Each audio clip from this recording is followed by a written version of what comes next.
who did you have to become to get where you are? Yo soy Pablo Emilio Escobar Gaviria. I have this quote, only those who risk are free. Salud. I was like, why the hell would Lucifer tell me that? Alrighty, guys, welcome to the Cashflow Cartel podcast, where we share our stories about entrepreneurship, everything that it took to get there, whatever's on our heart and minds. I'm here with the real Eric Alvarez. Welcome on, brother. Great to meet you over the past few days and kind of get to know you. Yeah. Pleasure, brother. Happy to be here. Yeah, man. So let's just jump right into it, man. So what do you do now? So right now I help businesses scale high-ticket sales, have a high-ticket sales agency, which is called 1% Closers. Basically, we partner with high-ticket offers that have a strong offering that can deliver results, usually at least 10 to 50K, if not more. And they have strong marketing and lead generation, and they need someone to come in there or a team of people, a sales team, to come in, close those deals, make the money happen. So that's what we do. Awesome. And what'd you do before you even got into entrepreneurship? Like, who were you? Who did you have to become? And where were you? Yeah, great question, man. So I was born and raised in Miami. Went to the same school 14 years of my life. It was pretty interesting, especially being here in Miami. It was the kind of school you had 100 kid graduating class, and you had everyone around you that, you know, very successful families. I mean, I can spit off celebrities' names and their kids in my schools and people I knew and all that stuff. Mm-hmm. So, you know, came from that environment that was very shielded to a degree with around the same people. And essentially how that molded me was, you know, I didn't come from like a poor family or anything like that, but, you know, it was decent. But compared to the people around me, I was low. You know what I mean? Yeah. So that put a little bit of a chip on my shoulder. And on the same time, you know, one of my primary things is sales, communication, dealing with people. And at that time, the person I used to be, I was a shy kid. In fact, I was so shy. My dad, when I was a little kid, would be at like family things. He used to call me like Mr. Antisocial almost. And, you know, it's not because I was, you know, shy or well, I was shy, but it's not because I didn't want to talk to people. I just didn't know what to say. I literally just wasn't, I was like, what do I say? Yeah. How do I build a connection with someone? How do I create a conversation and, you know, get them engaged? And this is from the time I'm a little kid. And then I, you know, graduate high school, and around my friends I grew up with, you know, obviously you're comfortable with people that you know, but how do you really expand in the world? You have to meet people outside of that, right? Yeah. So that led me on my original journey. My first big transformation was becoming more confident just in myself. Who is Eric Alvarez? You know, I grew up in this very specific kind of environment that shapes and conditions your mindset to be a kind of person. But I wasn't happy with who I was. I didn't like who I was. I didn't like the people that I was surrounded by and the friend group. I didn't feel like I had people I can really trust and count on. And I knew to get to the next level and to really make an impact in the world and to do the things that I want to do, I have to be able to communicate with people. I have to be able to meet people, to build a connection and be confident, not be shy and like, you know, your throat's tightening up, and like you're sweaty and, you know, it's like, fuck, man, I don't know what to say, you know? So that's really where it first started, was that transformational journey. And what helped me to break out of that was my first year of university or college was a study abroad in Spain. Oh, okay. So I was the only kid. I remember I grew up in a small, you know, Miami 100 kid graduating class, specific kind of mindset. And I go to this program and I'm living in a foreign country for the first time on my own. And I'm the only kid, one of the only people there from Miami. So that was a big culture shock for me, right? I got friends from like Tennessee. I got friends from Atlanta, friends from Connecticut. And it's a whole different, you know, kind of mindset. Miami's a very specific place. Oh, yeah. You know, I've traveled around the world. I've lived in many different countries. Yeah. And Miami is like its own country. It is. It's one of the most unique places, you know? So, yeah, that was a big culture shock for me. And that's really where I had to expand myself and get myself out of the comfort zone and force myself to talk to people and to essentially evolve, right? And move into that discomfort, get better at it. I mean, socializing, talking to people, communication, sales, all these things are skills, right? They can be learned. And a lot of it just came down to breaking old conditioning, old habit patterns, limiting beliefs, etc. What was the thing that flipped the switch in you that allowed you to be more confident and talk to others? And you know what I mean? Like, was it just the fact that you kind of you had to force yourself to, or was it like a situation that happened that was it? Like you just knew you had to make a change? Yeah. So I was very aware there needed to be a change. I won't say it was one thing, and I won't say I'm talking from a place of authority like I'm perfect, because I'm not.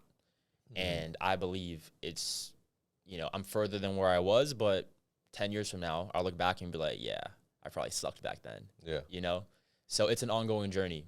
It's like I said, it's a skill set. It's something you work on, but the first step is getting yourself out of there and then desensitizing yourself if it makes you nervous, it makes you scared, right? Same thing. I used to be scared, like talking to women, as an example, right? So you just got to do it over and over, but not just do it, but also learn the skills. Right. So I was learning from mentors. One of my first mentors, Jason Capital. Okay. At that time when I found him, he was coming off of being like a dating coach, but more so around like, it's called Higher Status, his book he wrote, right? About subcommunications, body language, eye contact, tonality, how to carry yourself, how people perceive you. When someone meets you for the first time, they're sizing you up. Right. We're looking, all right, cool. This guy on my level, is he below me? Is he above me?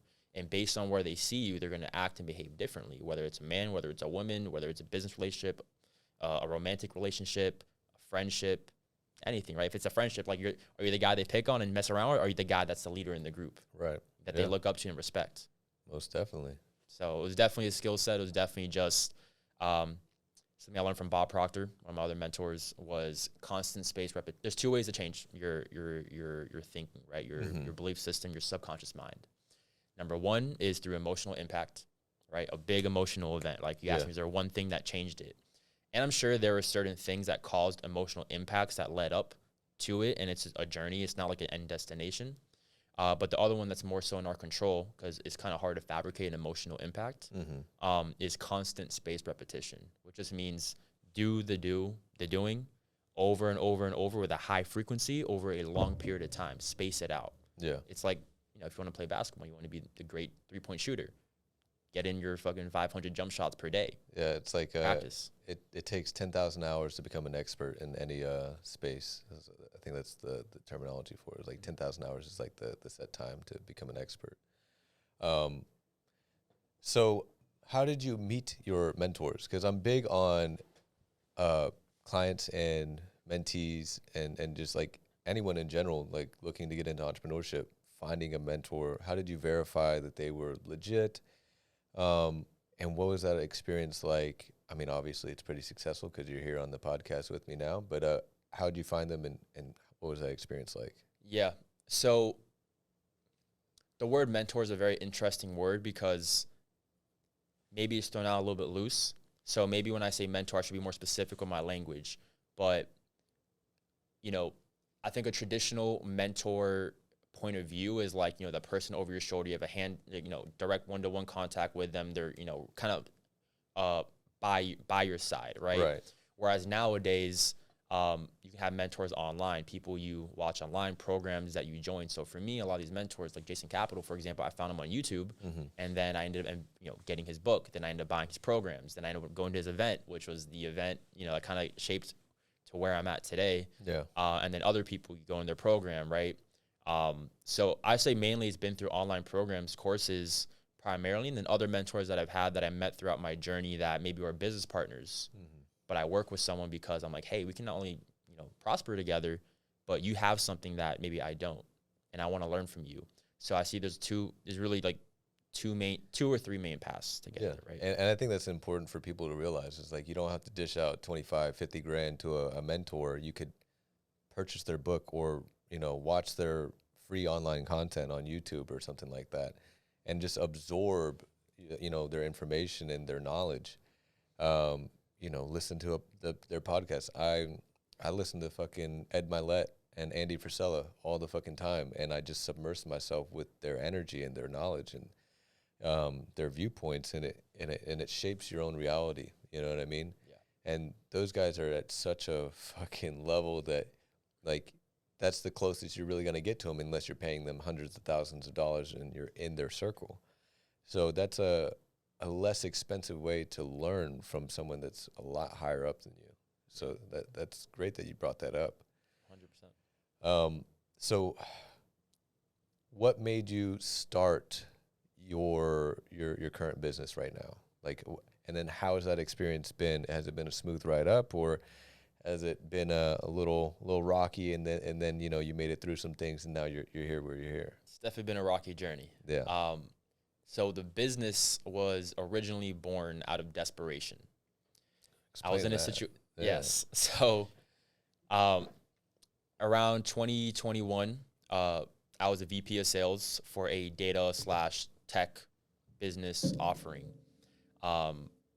Without getting to too many details, out of respect for people that I worked with, long story short, you know, things went sideways. We had to go our separate ways, and there were some financial things that weren't being compensated for. Put it that way, right? Yeah.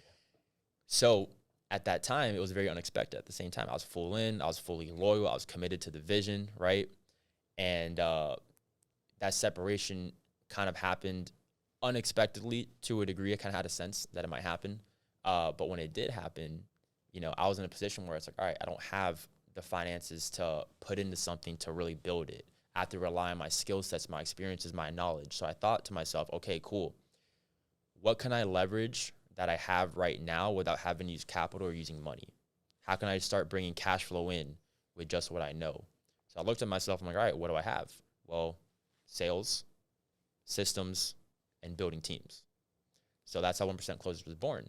Instead of me creating my own offering, having to put my own marketing dollars, put all the upfront capital to build this business, let me find the people that are already doing that, have a great offering, have the marketing, but they need people to close those deals. And there's a big demand for that, for having high ticket closers, right?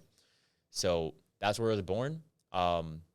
Actually, funny enough, when I was in a transitionary period and I just needed, like, I got to make some cash flow while I build this thing, because business doesn't happen, you know, overnight like that. Oh, yeah. So I was like, all right, what can I do to make some cash flow fast while I transition into the next thing? I was like, well, I can be a high ticket closer. Let me go partner with a business. I'll close the deals myself, and this thing will evolve. So I ended up becoming a closer. Was, you know, multi 8-figure business. Month and a half in, I found out, you know, it wasn't super legit, let's put it that way, and I couldn't believe in what I was offering people, so I had to get out. Even though I was, you know, making good money and I was able to make a lot of money, but I couldn't do it, you know. Then I partnered with another business, and this is a recruiting business, and a month and a half in, owner passes away. So in like a period of like 4 months, like up, restart, and you know, I believe definitely there's a hand with God, you know, kind of guiding me towards the direction I need to go. But when I was with that recruiting business before the owner passed away, rest in peace, I had an opportunity to help one of my friends who had a high ticket offering, like a 25 to 45K offering. Commission was strong. I don't have to get into numbers, but commission was strong. And, you know, I was like, all right, well, I got this hustle right now. So on my off time, you know, after hours are closed deals, weekends are closed deals. And then I asked him, had the idea. I was like, hey, bro, like, do you mind if I just build a sales team with this and I take my percent and then I, you know, build a team from that? He's like, dude, I don't care. Just close the deals. Yeah. Like, okay, cool. And that's where 1% Closers was essentially born. Kind of just, you know, out of desperation, back against the wall. What can I do to monetize fast and now? And there wasn't much time to sit around and plan and think. I didn't have time. You got to just go. Yeah. And you figure it out as you go. So, yeah, that's how I was born, man. Interesting. So, I kind of want to go back. What was the first one that you couldn't believe in? Because I know sales is a transfer of belief from you to the client and the prospect. What was it about the service or the offer that you couldn't believe in? Was it just like they were just hustling money up front and no service on the back end, or what was the offer? Because I kind of want to. Yeah, I don't want to get into details out of respect, because, you know, you never know who's watching. That's not how I roll. Okay. But I'll put it this way. You know, when the head of sales for that offering basically tells you that he doesn't believe in it, and that, you know, there are certain things about the business that are going on, you know, people aren't getting compensated the way they should, or higher expectations than what it actually is, like over promising, or, you know, creating offerings that you're charging people different prices based on how much money you can just get out of them, you know, things like that. Yeah. You know, there are just a bunch of things, red flags it just didn't make sense. Well, I'm glad you got out of that, and shows that you got integrity, and you know that's hard to find in today's day and age. Yeah. What was like the how many offers have you sold for? Like, and then like what was your favorite offer to sell? Yeah. Off the top of my head, man, it would be hard to give you a number, but I say it like this: I've sold everything from B2B, B2C, B2B, 2C, everything from like, you know, a low ticket $47, $67 offer up to, you know, being a part of 6-figure plus deals, talking from everyone from like, you know, the average, like, you know, broke 9-to-5 person who wants to kind of get out of their job all the way up to Fortune 500 companies. You know, funny enough, the person that got me and introduced me to high ticket sales was Dan Locke, right? He was the first person that even introduced this concept to me that it exists. And then about a year ago, you know, I was on a call, you know, closing him and his company. Oh, nice. And that was for when I was a VP of sales for the data tech offering. And probably to this day, outside of ones that we're working on now, that was my favorite one at the time for sure, because that was a really cool and unique offering. I was talking to high level, sophisticated people, and that's what I enjoy, those kinds of conversations, you know, business owners, people who really know their stuff, and helping them really get to the next level. And we had something, you know, that not many people had. You know, it was data combined with AI. You know, it's a whole rabbit hole. It gets a little complex. I won't get into all those nuances and details, but it's very fun. It's very exciting. Yeah, man. AI, if you're not using it, you're gonna be left behind in today's day and age. 100%. Yeah, Rob and Devin, Rob's a fucking wizard. I mean, you met him and you could just hear, like, he just nerded out for like hours and hours and hours, just talking and pouring out all the information about all of his automations that he's built and stuff like that. So I'm very, very excited to partner with him within my business.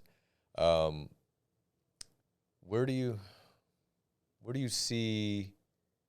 Are you currently using AI in your own business right now, or are you just kind of offering AI solutions to other companies? So at that time, the AI was incorporated into it. So basically, it worked on a regression model. So we had basically a pixel that was on about 20% of internet traffic. So someone, let's say they're trying to buy a Toyota Prius, and you know they're doing their research, their due diligence online, maybe looking at photos of Toyota Priuses, reading articles, looking at Carfaxes, going on the website, et cetera, et cetera. All those show different levels of intent.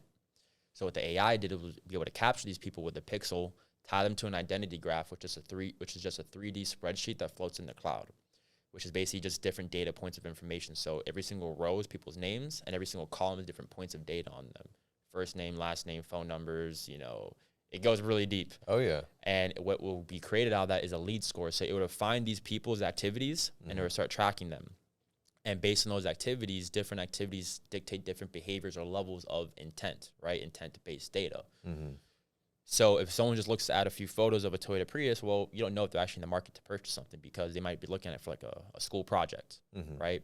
But they're looking at different articles, looking at Carfaxes, doing X, Y, and Z, and they're kind of taking those extra steps. Well, that shows a different level of intent. So the AI, what it would do, it would find those behaviors, and then basically the way AI works, or at least this AI, maybe there's other kinds that I haven't been educated on. Yeah. But it's like humans, right? The more data you have, well, the better you can function, right? Like life, you get more experience. That's data. We have conversations. We learn new things. We're taking in new data. Right. And it goes through a process in our brain to now we're able to use the past and find patterns of the past of what's been successful to predict now what might happen next, to make assumptions or, you know, projections of that. So it's the same thing, right? It's like, all right, cool.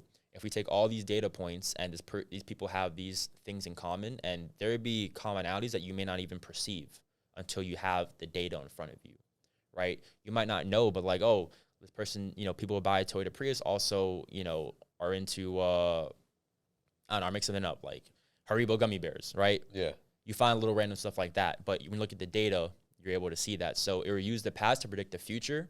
So then it would be able to determine, you know, who are the kinds of people that would be purchasing this thing, and give them a lead score based on their intent. So it'd be a 1 through 10. So the higher up you are, if it was above a 7.5, you're basically, you're in market now. You're at the bottom of the funnel, right? You're pretty much ready to purchase. They might even have, a competitor's website in checkout. And now you know this person is ready to buy. What if you can hit them at that point? What if you can target them with your ads at that moment? How much faster can you convert? So the benefit of that one was essentially, instead of, this is iOS 15 first came out and all these things, costs are going up, CPMs are going up. It's harder to target people because they have less access to the data. Well, what if we just gave you the data? So instead of going through a Facebook ad to where, you have to rely on the algorithm, you put interest-based targeting, maybe lookalikes, whatever, and then you rely on Facebook's algorithm, which is AI as well, to go and find these people, right? But you have a learning phase, you have to spend money, has an optimization, there's a ramp up. So you lose time and money in that process. What if I can just give you all the people already and you just plug them into Facebook, so you just target the ones that you actually care about? So that was a selling point for that, right? Instead of, let's say, targeting, let's say 80% of the people initially at least just aren't a fit, 20% are the fit, then it optimizes. Well, if I can just flip that on its head, I can give you 80% of the right people on day one. How much faster can you optimize it? How much lower will your cost per acquisition become? Oh, yeah. That's going to save you a lot of money on marketing and ad spend. So what was one of the most pivotal moments in your entrepreneurial journey that that caused you to be who you are? You know what I mean? Like, what caused you to become who you are, and who did you have to become to get to this point? Now, I know you said you went, studied abroad, you had mentorships and studied like that, but what's your driving force, I guess is what I'm asking. Yeah, so I interpret that as almost like two separate points. So I answered the driving force after, but kind of like what was the, points that kind of made me who I am today? I would say, man, failure. I had a period, my first 2 years of entrepreneurship, I started as a personal trainer, dropped out of college in 2018, became a personal trainer here in Miami, was building my online fitness brand. I wanted to be like Kino Body, if people in the fitness space, they know who that is. I was kind of following a similar path to that. And long story short, I had my first breakthrough in business where I actually made some actual money, was in 2020. I partnered with this big fitness influencer, got millions of followers. I basically took what I was doing with my business. I had a brand prior to that called Booty God. So I targeted women, helped them grow their butt, get a flat stomach, all through training, nutrition, also help them empower them, mindset, etc. It all ties together, right? Because I believe my purpose is to help people become the fullest and greatest expression of themselves, right? Yeah. Isn't that what we're here for? Yeah. Right? Most definitely. To reach our full potential. So, that was the vehicle I was using, but, I kind of realized at a certain point it wasn't fully aligned. I think there was a better way for me to achieve that goal and that purpose. And that's when I started learning more about the business marketing side, because through that I learned about branding, learned about content, etc. But I didn't know how to monetize it very well. So I took a few months to learn that, did some affiliate marketing, did other random things, kind of just trying to figure things out, just throwing things at the wall and see what sticks, right? Yep. So I partnered with this big fitness influencer, over 2 million followers. This is literally the heart of the pandemic, like March of 2020, right when things shut down, right? And we launched it at that time. I pretty much took, what I developed in terms of the programs, the business side, and what I knew about how to monetize an audience, and I transferred it over to them, basically put their face, their name on it. They had the audience. I came in, I helped them monetize it, and, things were great, bro. I mean, in less than 6 months, we closed 2,803 people in the DMs. Not even a phone call, all through DMs. This is low ticket, $67 offer, $97 upsell to a $500 upsell.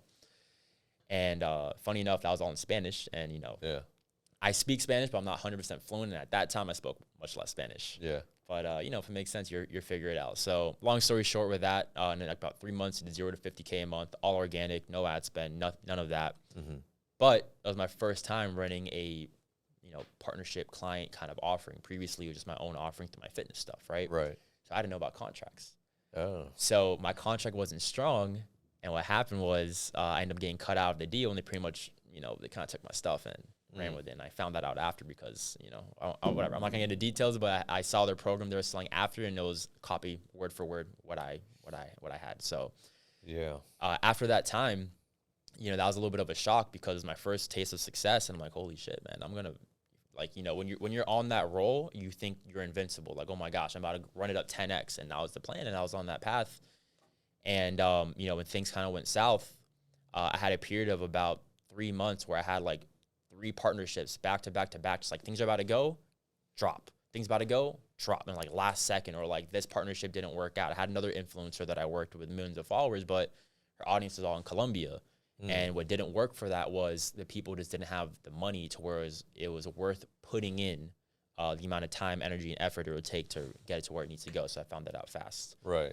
So after that point, you know, I'm using my savings, all my money to float myself until the next venture gets going. And, you know, because of the failed partnerships that didn't go according to plan, I'm losing time and I'm losing money, and then boom, they drop, and it's like I'm starting from scratch. So I hit a point to where I exhausted all my resources, and I had to go back moving with my parents. Yep. And that was the most embarrassing thing, because that was the biggest hit to the ego, because you see yourself, bro, after working so hard. Like, I probably didn't make more than like $1,000 in my first year of entrepreneurship, bro. Yeah. You know what I mean?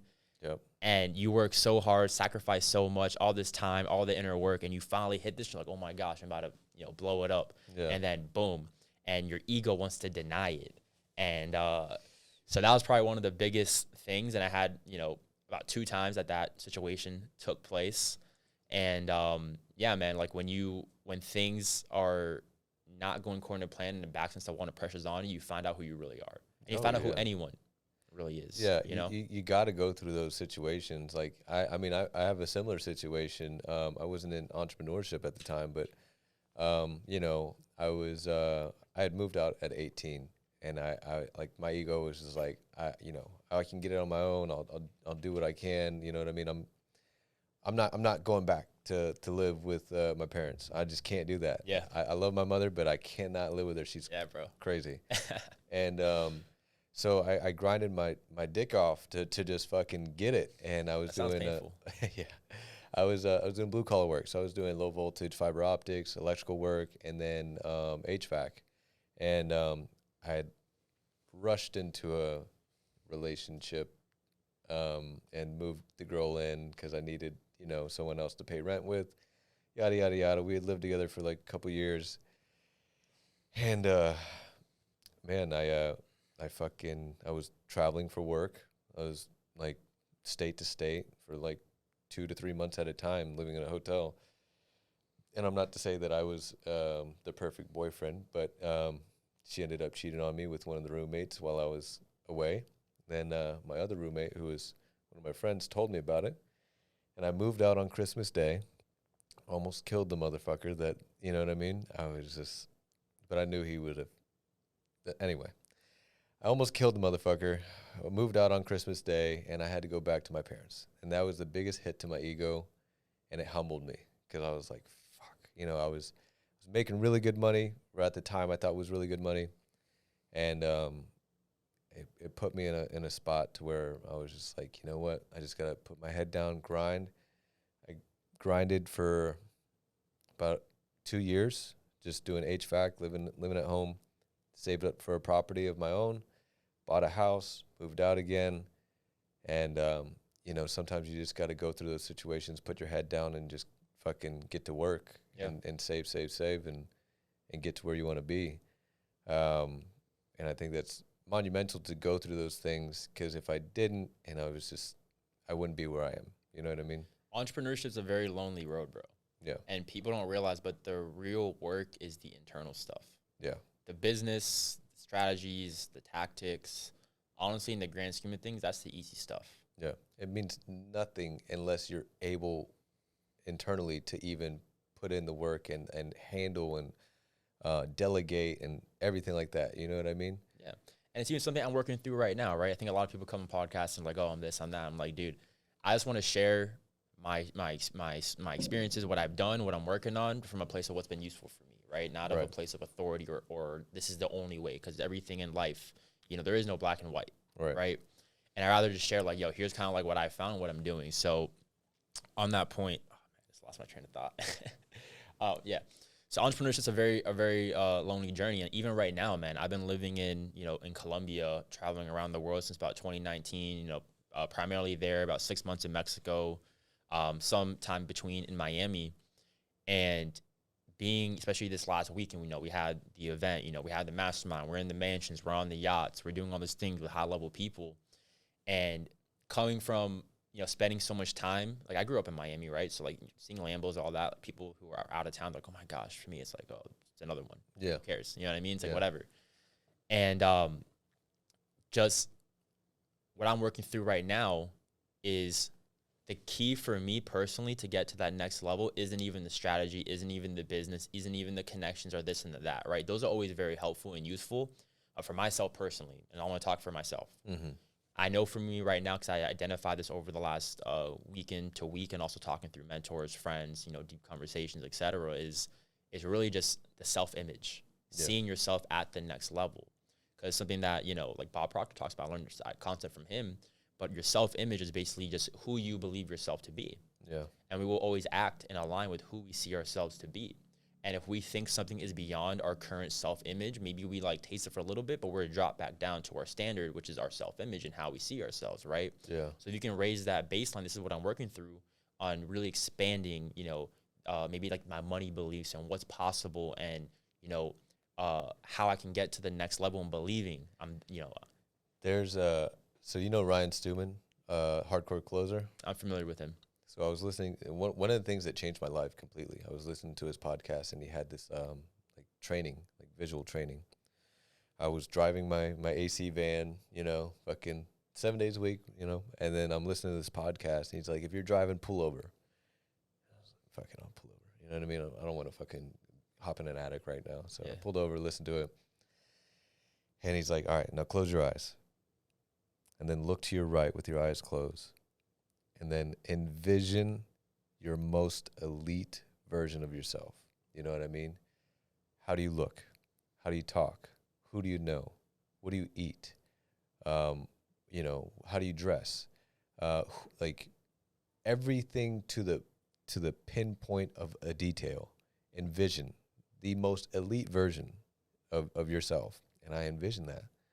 And that propelled my rebranding of who I thought I was. You know what I mean? Because I was known as the fuck up who just fucking got blacked out drunk on the weekends growing up. You know what I mean? Yeah, man. I've been there in college, bro. Yeah. So, like, that's how I was known. And I started going to entrepreneurial events. I changed my IG handle from Papi Alejandro to fucking Cashflow Alejandro. Mm-hmm. And I was like, I'm going to become my most elite version of myself, and started working out, doing 75 hard, going to more masterminds, more events, getting around like-minded individuals. And that alone, just the network, expanding those relationships and keeping those people in my life continuously over years. Some of my best friends, you know what I mean? We're all business owners. We all, don't talk every single day or every month, but whenever we reach out, it's like we just pick up where we left off. All love. And man, those relationships I'll take to the very end. You know what I mean? And having those people in your life and holding you accountable as well is super crucial to just getting to that next level. Yeah. You know what I mean? So envisioning and growing the relationships for people to hold you accountable and push you, super monumental in growth. Yeah. So. You made a really interesting point. So for you, it started off with just seeing yourself as that person, right? Because previously that realm of reality wasn't even in your awareness of, oh, I can actually be this person, right? Yeah. We hear it, right? And we say we believe it on a logical level, on a conscious level, but do we believe it on a subconscious, deep level, right? Do you really feel it? Yeah. So, anyone who's like maybe watching this and they're like, all right, I want to change my life. I know I need to, I know I'm not where I want to be, and I need to become a different person, because to get to the next level, it really requires you to be a different person. Oh, yeah. That's all it is, right? Everything else will fall into place when you change who you are. Yeah. And it all just starts off by figuring out, first off, what do I really want out of life? And most people don't ask that question because they have a concept of what they want or a general direction of where they want to go. But I'm sorry, but your brain cannot understand that, right? I don't know if you ever read the book Psycho-Cybernetics, it talks about this. I started it. I haven't finished it yet. Highly suggest it. Yeah. So the brain is a goal-striving mechanism. So the job of the conscious mind is to give it its direction. the job of the subconscious is to carry out those directions. Mm-hmm. So you're the rider, the subconscious is the elephant. The rider dictates where it goes, but what's more powerful? The elephant, right? But if you can channel that energy, that elephant in the right direction, you can channel that power for you to work for you. So a lot of people don't even know specifically, what do you actually want? Mm-hmm. Be specific. Know it exactly. My transformation right now, bro, I was thinking about it, talking with my friend the other day, you know, late night conversation after the Saturday event. Yeah. And I was like, what does the next version of Eric look like? And I just saw myself with like long hair, bro, like the flow going. So shit, I might start growing out the long hair. You know, if we do another podcast like 6 months, a year from now, you're gonna see me maybe with maybe not, right? But you might see me with some long hair. Yeah. And you know, just making those shifts and those changes, you know, people get bogged down by their environment, by how they currently look. Like people would change their look, they get a new haircut. Usually that's dictated because they had an internal shift first, and now it's manifesting in the external. So your external reality is just a reflection of the internal. What's happening inside. Yeah. So before you made all these moves on the external, you sat down, you visualized, and you saw that potential of who you could be. Yep. And then having that vision is what drove you to make that a reality. You talked also about accountability, and accountability is an interesting thing because there's accountability external, but there's also accountability of like, yo, you know, let's say your back's against the wall and it's like, bro, if I don't pay my bills, I'm fucked. Oh yeah. That's accountable. Talk about accountability. Yeah. You know what I mean? Look at the bank account. Look at the situations you have, right? Being accountable to yourself. You know, if a lot of people, and myself included, right, we know some things that we need to do, that we should do, we're supposed to do, but maybe we don't always do them. Or we say, oh, I get to that later, or I do it another time. Yeah, yeah. You know? I think that's a good point. And, you know, accountability, you know, like sometimes what I've done before, and I still kind of do this, is like, when I first got a job at an insurance agency and I saw these guys, you know, with the fucking G-Wagons and the fucking Range Rovers and the nice fucking AMGs, I was like, you know what? And I wasn't making money at the time. I was like transitioning. I just got my license, everything like that. And I was like, you know what? I'm going to force myself to just grind so hard that like there's no option but to win. So, I mean, I don't recommend doing this for everyone, but what I did right when I got approved for that agency is I went out and bought a AMG Mercedes, a nice little 2019, and $1,100 a month, you know what I mean? Plus my mortgage, not having any income yet, and that forced me to just grind. I did $30,000 in net annual premium my first month in, and got promotion and everything like that. It was insane. But then I realized that I wasn't getting paid a good commission, because then I actually started researching the insurance industry. I found other offers that I like a lot better now. But yeah, man. So like putting myself in a position where my back's against the wall, having that extreme accountability, like I could lose everything, but I'm just gonna fucking put put everything on the chessboard and just go for it.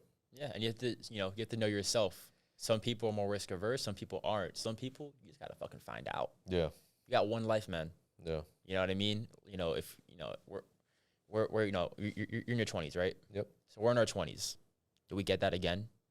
Does it get easier to take risks as we get older, or does it get harder? No, it's gonna be a lot harder. We have more time to lose by not taking more risks later. Very big on like buying my time back. I want to sacrifice now so I have more time freedom later. The money and the wealth is just a byproduct of that, because when you have the wealth, you have the resources to buy your time back. That's why wealthy people, they don't care how much a private jet costs to go places, stuff like that. They're doing it because it saves them time. Yeah. You know? And at the end of the day, what is money? Yeah, it's just energy. It's just energy. But in all reality, people, so here's also expanded my mind when it came to money in the whole game, right? Mm-hmm. If people actually learn how the banking system works, it's a game. Mm-hmm. It's a fucking fairy tale. Yeah. The only thing really backing it up, and I'm not an expert on this, but here's where my thoughts stand right now. It might change in the future, right? Yeah. But from what I understand, what backs it up is, number one, the U.S. military, Oh yeah, yeah, right? Having us as a reserve currency, we're seeing shifts right now of what's happening in the world. But that, and also the fact that people believe in it. But what is money backed by? supposedly gold. Not But, anymore. you We know, got the gold standard in 1970s. yeah, yeah. And that's what is true. and 97% of money in circulation is debt. Yeah, just like credit. Correct. Yeah, And money to be created, they're not printing physical money. yeah, All they're doing is changing numbers on a computer. Yeah. That's all it is. yeah, So that's what expanded my mind of like, holy shit, man. Like, this is the game, Yeah. right? Wait, I was told it was this. I was told it was that. This is what society, school, teachers, parents, everyone taught me and what they believe. But you do some real research and information's out there. Look up on YouTube, read books on it. Like, it's not like a conspiracy theory. It's actually what it is. yeah. Just recently, they published an article saying consumer debt reached over $1 trillion. I think right now is like the highest it's ever been. Yeah, like it's fucking insane. And is it going to stop? Because we're continuing to print money. Oh yeah, And if we can continue printing money, then where's the value? What is it that holds the value? Because the value comes from the scarcity of it, and the utility of it. Yeah, I'm very big on becoming self-reliant and self-sustainable. So that's why I love my guns, and I love knowing how to grow crops, everything like that. Skills and resources that if shit hit the fan, I'll be good. I'll have my guns and my dogs, and hopefully by then I have a nice little ranch with some farm animals, and you know what I mean. I want to have like a fucking compound where I could help people and we can create a community and stuff like that. Yeah. If shit hits the fan, I don't know. Shit's kind of going crazy with politics and world economics right now, especially with China and Russia and everything like that. But Yeah. yeah, man, yeah, gotta stay strapped. Yeah. It's very interesting, the perception in the United States about the world, about us, everything. I mean, if you really look at it, what is the United States best at? I mean, we're a massive propaganda machine. Mm-hmm. We convince the world that we're the best at everything. And for a period of time, we were really good at a lot of things. But we're seeing now, and I'm not anti-US at all, bro. Like, I love my country. Yeah, you know what I mean? Me too. But it's just sad to see kind of what's happening. There's a lot of deterioration in morals and values in society and what's important.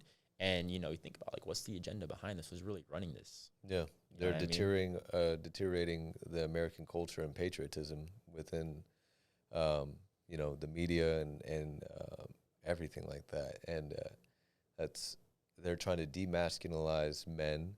They're trying to, make women independent, girl bosses, whatever like that. And nothing. Kara was just on the podcast, and she's a prime example of a woman can be successful and do everything that a man can do. You know what I mean? 100%. But I do think at the same time, I believe a lot in the nuclear family, and I then agree. also I believe in I forget the terminology around it, but communities. You know what I mean? Like we used to live in tribes where communities all came together as one, rather than and the nuclear family is great to have the man, the woman, and the children, but then also to have a community of everyone supporting, like almost like a tribe. I feel like we're lacking that tribalism community in today's day and age, and then I think that's what could help us come together even more, because the nuclear family is great, but it also separates us from our neighbors sometimes and our family. Arabian families, and Indian families, you see them and they're all in the same house. You know what I mean? They're like the whole family, aunts, uncles, brothers, sisters, grandmothers, grandfather. They all just pull their resources together, Yeah. and they make it work. Yeah. I think Andrew Tate said he knew someone that was I think it was Arabian and or Muslim or something like that, and then they had Rolls Royces and all these crazy cars, and they lived in a beautiful home. And he's like, you Americans are so stupid. You guys separate all the wealth, if you guys just came together and supported each other. Yeah, That's one how that worked like a grocery, like a gas station or something like that. Yeah, it was crazy. So I think that's a very important aspect as well as on top of the nuclear family. 100%. And to like kind of go down the rabbit hole, you know, why? Because again, I've been living in Colombia, you know, and there's a reason for that. Yeah. You know, talk about like the Matrix and all those things. Well, I just kind of sense in society like, yo, something's off here. Like, I don't know about this.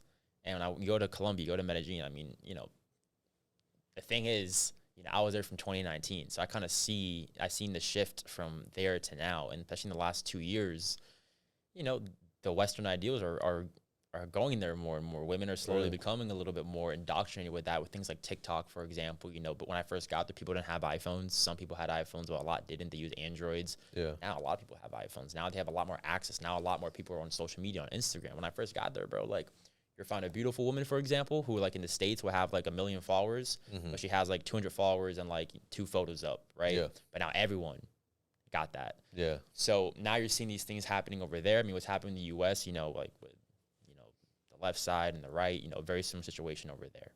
You know, with the propaganda getting pushed and all those things, and the pushback, the right and the left, etc. But Colombia is like known for having women that are extremely feminine. Yeah. Right. And if you ask yourself and you sit back, like, all right, cool. Well, why in the United States is this idea of women acting like men and men acting like women being pushed almost so hard? And to your earlier point, before I kind of get into that, you know, you talked about like, you know, women like kind of being a boss chick, independent.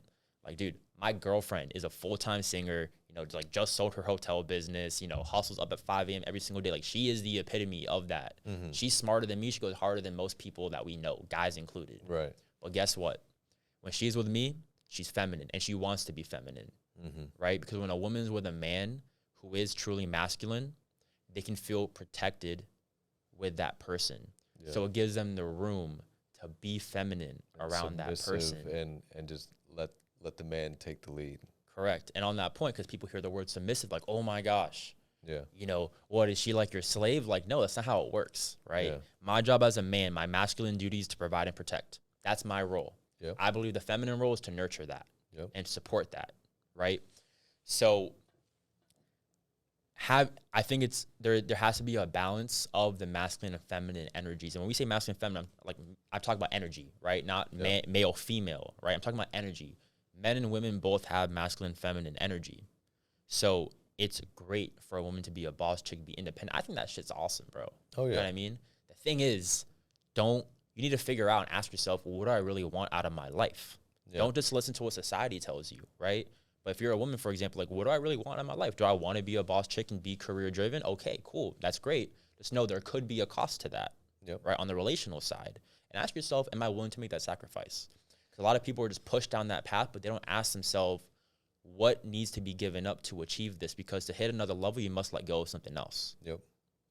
And then, you know, make sure that that's aligned with your goals and what you really want out of this life, because there will be, you know, a potential cost. I'm not saying like, hey, if you're a boss chick and you're independent or whatever, making your own money, you're not going to find a man. That's not true. But men want their women to support them. A masculine man wants to be the leader, wants to be in charge. So if the woman's always talking back, she's you know, you can't have two captains steer the ship. Right. So in a relationship, if she does not respect you and trust you to be the leader as a man, I'll say you probably need to find someone else. Yeah, most definitely. It's finding the right woman to be able to, you know, if she is very independent and career driven, it's finding the right woman to turn it off and become that piece that every man needs in order to continue to grow and take more risks and have that support that, you know, as a man needs. You know, as entrepreneurs, we go through fucking hell. We go through fucking, like, the craziest situations. And at the end of the day, what I look for in a woman is peace.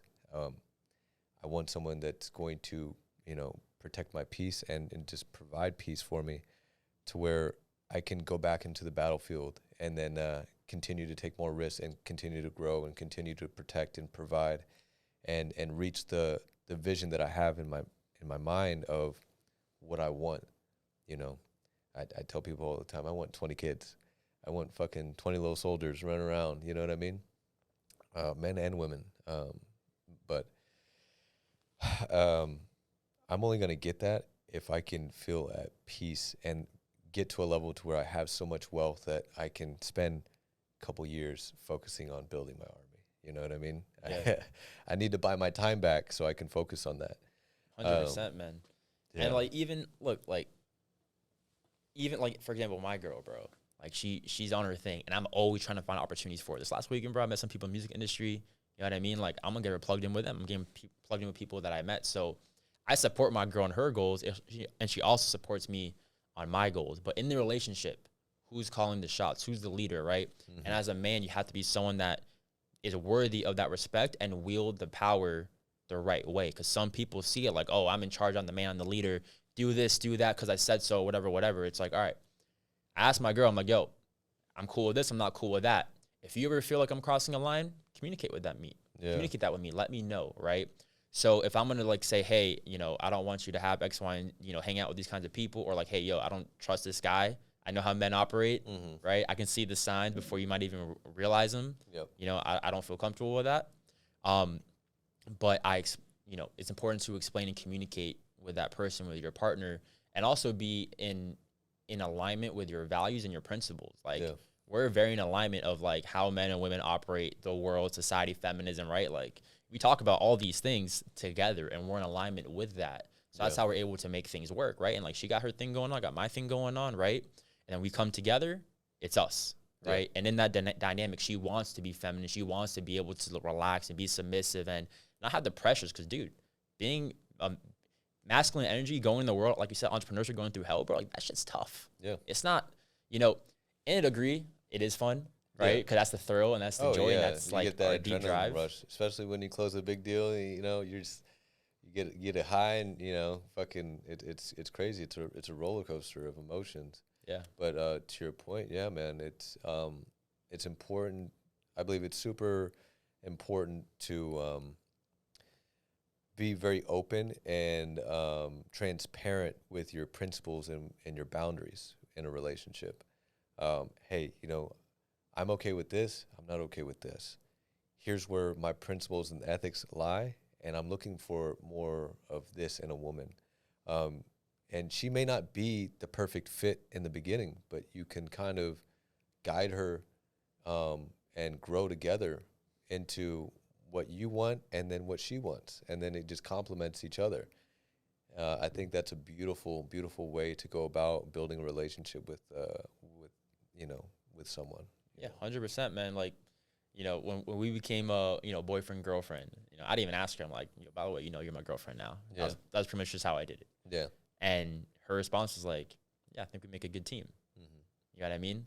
Because we're building together. We're a team. We're growing, right? And I think every relationship should be that way. Like, if the person's not, I think there are, and I kind of come up on the spot, but there are two main barometers to know whether or not you're with the right person or not. Number one, are you getting better? Because if you're not getting better, you're getting worse. There is no staying stagnant. Life is change. Everything's always changing. Everything's always in movement. Energy is always flowing, right? So you're either growing together or you're getting worse together. Which of the two are those? If you're getting worse, you got to cut, right? Or you got to reassess and look at it and be like, all right, why is this happening? And determine, is it worthy of or worth it to do what's required to make it better, right? Sometimes it's just not. Number two, and this is the one that I found for myself, was I had this innate, and this is the first person I felt like that for, this innate desire, almost like a primal desire, to provide and protect for this person. Yeah. It wasn't just like, oh, like we have a good emotional connection, like she's hot and, you know, this and that, whatever. It's like, no, like I want to provide and protect. Like, someone messes with my girl, bro, like, you know what I mean? Yeah, you're down to ride about that shit, you know? Exactly, bro. And you'll be willing to do things that maybe normally you wouldn't be willing to do. Or like, hey, I want to get business to the next level now because it's not just me. It's for us. Yeah.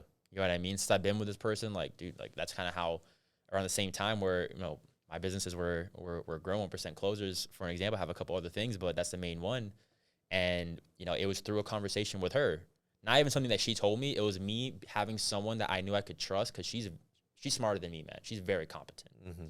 And she's someone that I can actually share some things that I'm dealing with or thoughts in my head to get out of my head, just, just talk and share things. And through conversation, I remember we're driving like in the mountains of Medellin, a city in the mountains in Colombia.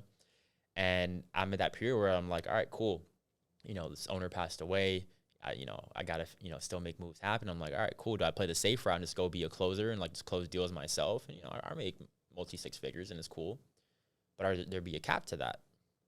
Or do I go and take the risk and the leap of faith that I don't know what's going to happen with this? It might all fucking crash and burn. Right. Of building, 1% closers, building the team, building the agencies, the bigger, higher leverage plays, but they're more uncertain. And by just having those conversations, I was like, I was kind of playing with this idea and like not fighting it, but I was kind of having this like mental turmoil for, a period of time, like a few weeks, few months. And, just the conversation, I was able to realize like what I need to do, and that's kind of what helped me to be like, all right, cool. I got to do it. Let's fucking go. Just doing it. And I think having someone in your corner that believes in you, that truly believes in you when no one else does, sometimes even yourself, someone that's there that says, you know what, you got this. You can do it. You will do it. It's already written. Having someone to say that has true conviction in your belief and in your vision, it makes you feel unstoppable.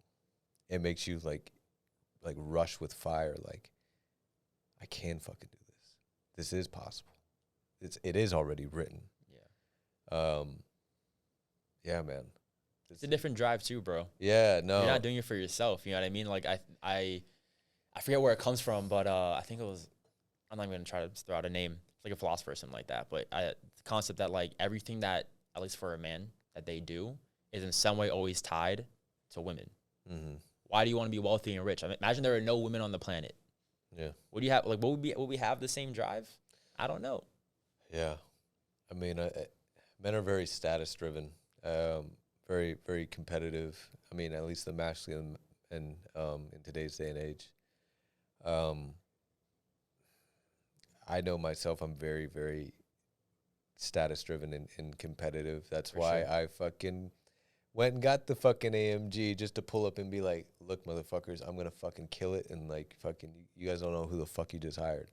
You know what I mean? And that was a good fucking feeling when I fucking did it. You know what I mean? I put myself in the position where I was kind of uncertain, but I was like, you know what? I'm just going to fucking, there's no other option but to fucking win.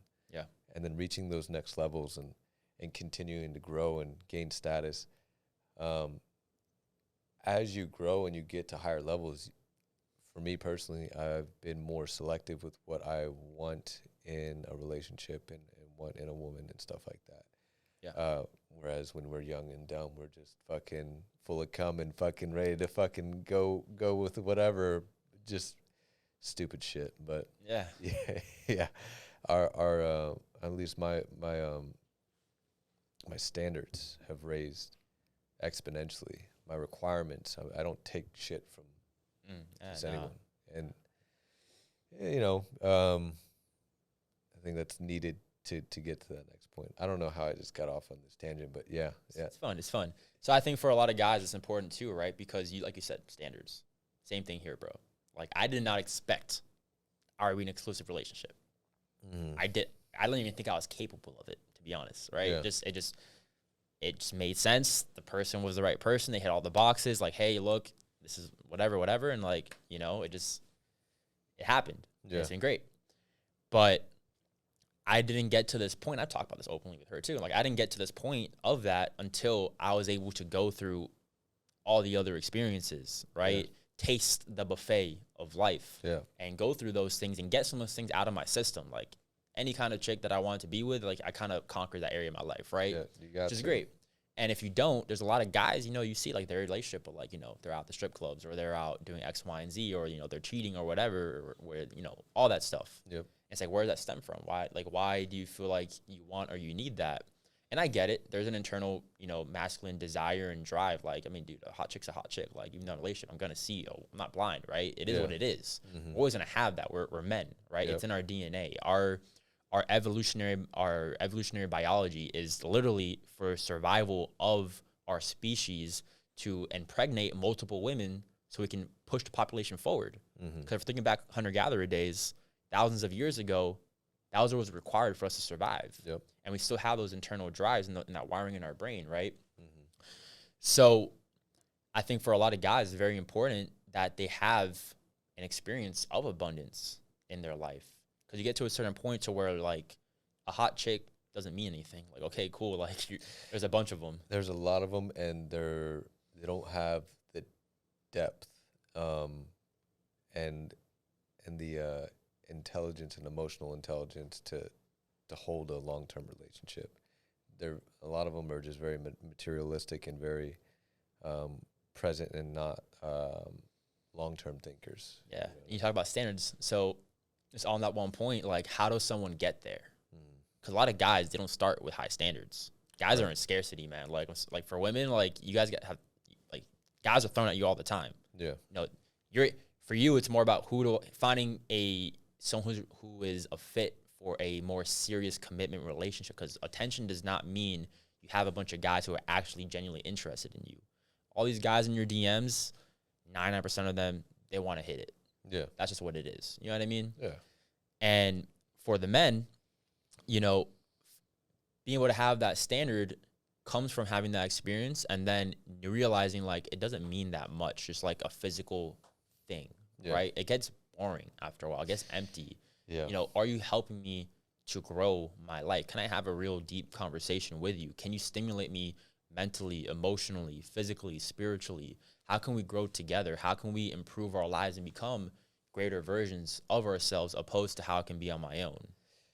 And the other thing that I want to touch on that's super important is the exchange of energy during, like, sexual intercourse. You know what I mean? Like, if you sleep with someone that has a lot of negative baggage and stuff like that, you feel that shit, you know, like the day after, or maybe even for up to a week after.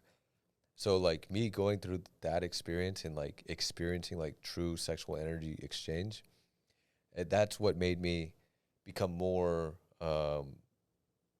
selective with, and I'm very, very, very, very fucking selective with who I even talk to nowadays.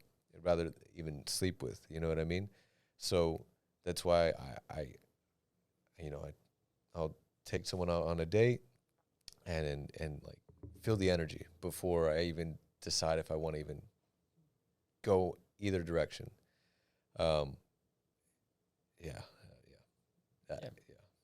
It's like, what's the vibe that I get from this person, right? You know how some people, you meet them and it's like, you know each other for years and you just click, right? It's because you're on the same frequency. You're energetically aligned. Yep. And with people that are below your, like, dude, I've had, you know, women that, you know, when I was single, I remember specific, there was one chick I met her at this, like, fitness expo. I was, like, doing content and videos. She's on my videos, and physically, like, my fucking prototype, like, the ideal physically, right? And then, like, a few months later, she's coming to my apartment, whatever, and she gets there, and just immediately, bro, just the energy, like, it was so bad. And even though she was so, bro, like, you know, I think guys, a lot of guys have, like, kind of distorted standards, like, oh, this girl's a 9, it's like, yeah, she's kind of the 6, bro. Yeah. You know what I mean? But, like, this girl was, like, an actual, like, you know, 9.5, 10, you know, like, hot, like, it was really up there. Great physique, you know, beautiful, all that stuff, beautiful, anything. But her energy was so bad, man, that I literally had to kick her out of my apartment. I couldn't even be her. I literally felt like I was dying inside, and it was dropping my frequency. And I felt like, after she left, dude, I felt like I was drained. Yeah. We didn't do anything. Yeah. Like, I cut it off. I was like, after like 15, 30 minutes, I was like, yeah, no, I'm gonna call you a ride back. Yeah. Yeah. No, dude, I've been in similar situations. That's not a fun place to be. And cause you don't want to be a dick, but you also, you don't want to be around that shit, you know? And, yeah, it's good to just nip that in the butt and cut it out as soon as possible. Cause I'm big on energy. Outside of relationships, like with women, just more so, like, just anyone, you know what I mean? Yeah, 100%. When we met at the mastermind and we started just talking, I felt really good energy, and we just continued to just talk and talk and talk. So, you know, that's why I invited you on, and I'm glad I did, man. Yeah. I think we're running a little bit late on time, but what's your social media handle? And then what are 3 books that you recommend that everyone read? Okay. So main place would be Instagram at real Eric Alvarez. Real, like the word, Eric, E-R-I-C-K, not C, not K, both, E-R-I-C-K, Alvarez, A-L-V-A-R-E-Z. 3 books. So I give 2 books that tie into human communication and sales. So one of them is How to Win Friends and Influence People, just understanding people, right? And the big concept from that I got that really like always stuck with me was just people are motivated by self-interest. So if you're going to sell something, you want to connect with someone, whatever it is, talk about how it benefits them, not how it benefits you. They don't care about you. It's human nature. Don't take it personal, right? It just is what it is. People are focused on themselves. So how can I achieve what I want with people? Because everything you want in life is going to come through people, right? You can't just do everything yourself. Someone's going to buy your program or pay you money or whatever it is. Someone else, another human being has to give you that money. You can't pay yourself, right? That's number 1. Number 2 is Influence, the Psychology of Persuasion by Robert B. Cialdini. That teaches you the principles of influence, persuasion, which is end of the day, that's what everything is, right? I'm influencing, persuading you. I'm selling you on this concept in this book right now. We're selling you on these topics of everything we're talking about on this right now, right? So that one teaches you the principles of influence, which basically applies to sales, marketing, branding, how you position your offering, right? Everything comes back to these principles. What motivates people to take action, essentially. 3rd book. I don't want to say Think and Grow Rich. I think that's an easy answer, kind of a cop-out. It definitely has been impactful. But have you read Outwitting the Devil? I like that one more than Think and Grow Rich. Yeah, I do too. That's I like the audio version. Yeah, the audio version is definitely the right one. I feel like there's another book though, man, that's going over my head. But I'll say this one then, because I even have it attached right here. It says Dream Master. Okay. It comes from the book The 4 Agreements. Oh, and this is the first book that I read in my personal development journey. When I read during the time when I was in university and college, it was that book. Then it was The Alchemist. Then it was The Power of Now. So those 3 books, all those amazing books. I've read 4 Agreements, The Alchemist, amazing books. I can't recommend them enough. So 4 Agreements is amazing. It's also like a great introduction to how to live your life and just to these concepts. The Alchemist is amazing because it teaches you how to almost, it's follow your heart, find that path for yourself and walking that journey and having the courage, and also, how the universe will transpire to help you on that path. And you don't know that until you actually take that journey. I'm actually getting a little bit of goosebumps saying that, but like, you don't know that until you actually take the path. Like, dude, if there's something you want to do, like, just sometimes you just need to do it. And the resources, the people, the connections, the thoughts and the ideas, they don't come until the right time, right? Yeah. Meaning it may not seem when you start that what you need is in place. But until you start, you might have someone you meet the very next day or a week later at whatever event, in person, social media, in a way you would never expect it to happen, that helps you get to the next level. So now the resource came to you at the right time, the right resource, right? And the last one, The Power of Now, that one's so powerful because especially anytime I've been in a very stressful or high pressure or like back against the wall situation, it's very easy for a lot of people, stress will make or break you. And it's easy for a lot of people to get caught up in that, and then it becomes this cycle that's self-perpetuating, this negative feedback loop where now you're stuck in it. You're thinking, I'm not good enough, this is happening, that happened, the bank account's low. Look at that, and it determines your thoughts. And again, back to earlier concept, constant spaced repetition. Then you're getting emotional about those as well. Now emotional impact. So that seeps now into your self-image, your belief system. Now it perpetuates more of the same thing or even worse. People get in that negative spiral. So the way that I found to stay grounded and detached from that, a lot of times was I just listened to the audiobook version of that, and it would just help ground me, in being the present and just accepting the moment of what's happening and surrendering to it. Not surrendering in the way like I give up, wave the white flag, but this is the flow of life, and maybe this is what I need to go through, right? Sometimes God puts things in our path or puts us through things that not that what we want or think we're supposed to have in the time we want it, but what we need to get to that next level, maybe even do bigger and greater things than you thought was possible. Because a lot of people get caught up in, especially in the beginning of their journey, looking at others and comparing themselves. But my journey is not your journey. Your journey is not my journey. Person A isn't person B's journey. Some people might hit success early in their career and fast. And you look at it and you're like, damn, why'd they do it? Am I not good enough? Right. But it's a long-term game, right? Where are they at 50 years? Maybe they're still there. Maybe they're bigger. Maybe they just had a one-hit wonder, right? Yeah. And then the person who thinks that nothing's happening, they're working and grinding for years, and they're not seeing the results they feel like they deserve or they want, they need. Because I think that's a majority of people. They see on social media the quick stuff, right? Yeah. And it creates an unrealistic image that gets people to almost think and do the wrong things. But having that long-term vision, and having that, working that compound effect over time, maybe your path is like you just get it a little bit later, but you have it sustainable. You have something even bigger and greater. Yep. So be convicted and know what you want and trust that you're on the right path and do everything that you need to do to make sure you're getting there. Amazing, brother. Hey, it's been a fucking pleasure. Yes, I really sir. appreciate Likewise, having bro. you on, man.